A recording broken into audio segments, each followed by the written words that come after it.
Cool, so we're at Renegade for one of the white belt only comps, and I've managed to pick out here Nate Blardony from Blardony Jiu Jitsu, the coach.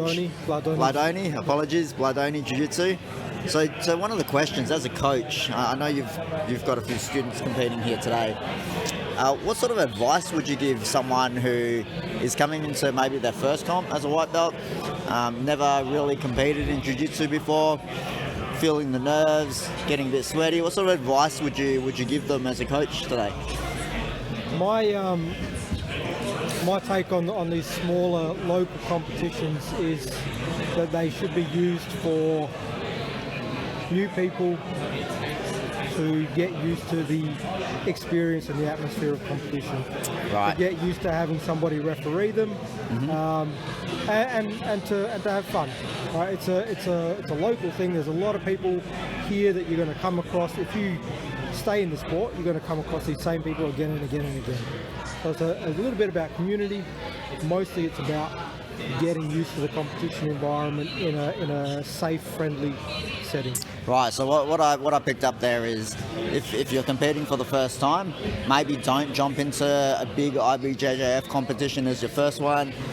Maybe find a smaller local one where it's a bit more friendly. The rules might be a bit modified a little bit to help cater to first timers. Absolutely. The big competitions can be intimidating. They're more formal, there's a lot more people, and the competitors are there to win. First and foremost, they're there to win. Not to have fun. Not to have fun. And that can be intimidating for somebody who's stepping on competition mats for the first time. So I really encourage people who haven't competed before to compete. Yep. It's an opportunity for personal growth, and for your jiu-jitsu, it's going to improve your jiu-jitsu exponentially. Most importantly, instead of jumping in the deep end, anything you do in life, just learn incrementally. Don't throw yourself in a sink or swim situation where if you fail, it's going to be a terrible experience and you might not go back. Good point.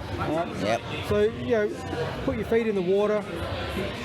Do it in an environment that's safe and controlled, and you can decide if it's for you or not for you. But you're giving yourself the best opportunity for success if you start off in the local competition. Right. Now the comp's about to start, so we've got to wrap this up pretty quickly.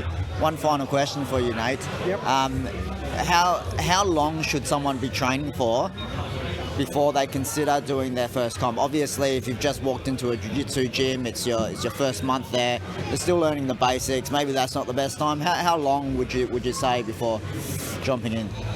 I generally give my students about 6 months before I start encouraging them to compete. Okay.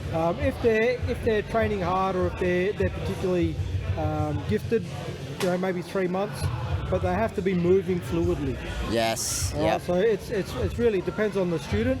But what I look for is reasonable basics and fluid movement. So if you're not gifted, you can use time and effort to get yourself up to that level. Absolutely. If you are gifted, you may close down the time required a little bit. Yeah. Yeah.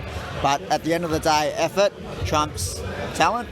Absolutely. And training trumps sitting on the couch. Absolutely. Fair call? Fair call. All right, awesome. Thanks, brother. All right, so thanks for tuning in this week. We're done. So if you're a white belt considering a competition, think about it, jump in, find a good local small comp to begin with, and just go in there and have fun.